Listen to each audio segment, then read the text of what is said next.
The number 70 is very significant in the history of open Porsches.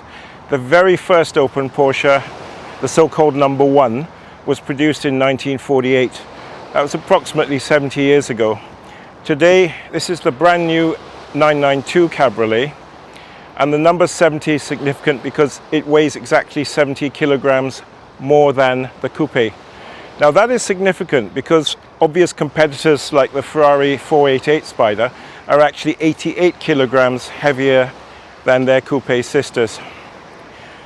Now the great thing about this car is that when the roof is up, it feels just like the coupe, apart from maybe a bit less rear visibility because the rear window is smaller.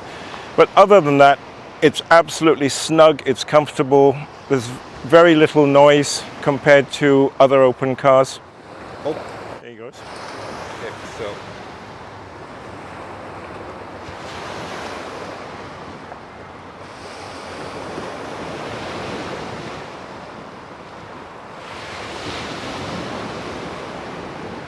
There we go, 12 seconds from start to finish. Now if I want to open the car when I'm approaching it so I don't have to get in, start the engine and do all that, I just press the button again.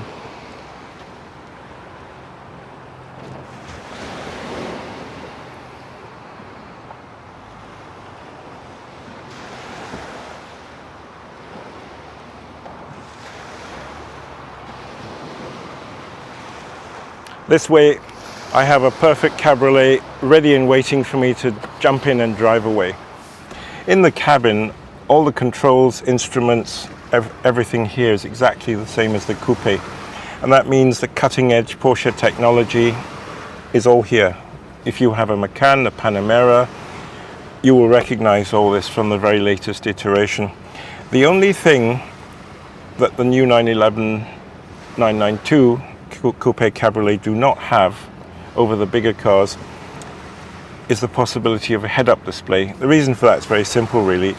The cabin architecture, the sloping roof, the angle of it is just too steep, you couldn't do it. Plus if you have the optional Burmester stereo, the base unit is actually below the dashboard as part of the structure. So you're never going to have a head-up display in the 911, but that doesn't really matter. Rest of the cabin, you've got the classical Porsche big rev counter in the middle, but now all the rest of the instruments are digital, looking analog but digital. Love the 10.8 inch infotainment screen. It's touchscreen or you can navigate it with the buttons. I love the shortcuts here, the 5 knoll buttons. The feel is great. I mean, they're metal and the finish here is really, really good. Down here, if you have the PDK car, and the manual won't be around till later this year by the way, now you just have a very, very small lever, and that tells you that you really should be using the paddle shifts. No more of this faffing around with a long lever in the center console. Then there's the drive mode. This came in actually with the 918 Spider, and it's proven to be really good because on the move all you have to do is turn this and you can go from wet mode, which is the new anti-slip computerized. You've got normal, sport, sport plus, and individual, where you can tailor the chassis, engine, gearbox to your individual preference. So for instance, if you are just cruising in the Suburban but you want a quick throttle response, you can put the drivetrain into sport, but comfort, okay, put the dampers into normal, and you have the best of both worlds. Another new feature of the latest PDK is the manual mode. Now this is very interesting because in the past only the GT cars from Weissach, the GT3, the GT3 RS, had a situation where if you put the PDK into manual, it stayed there, so you would bounce off the rev limiter. But serious drivers want that because the last thing you want on a racetrack on the limit is for the thing to suddenly change up on you. So now mainstreamers listen too, and with the manual button it locks the transmission in the gear that you have chosen, so when you hit the rev limiter it won't shift up, and for the enthusiast that's a good thing. So here we are on a nice twisty road along the coast in Greece. Got the car in sport mode and the exhaust in loud mode.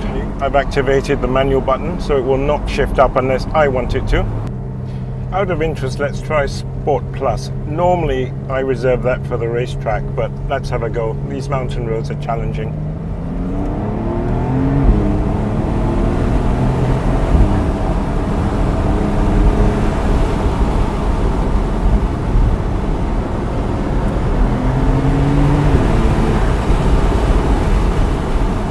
It's wonderful. Porsche's new active damping system is extremely fast acting.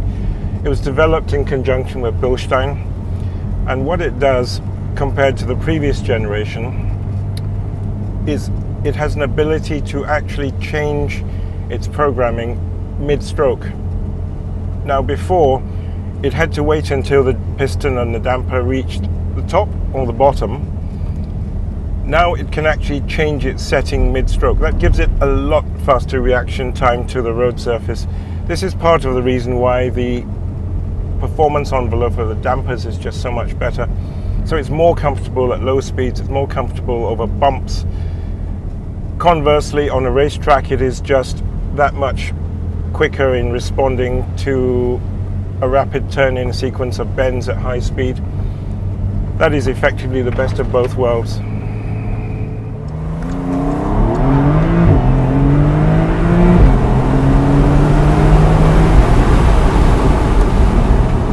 Trail braking in, front end bites like crazy. She's really good. Just gently on the steering. Yeah, lovely response.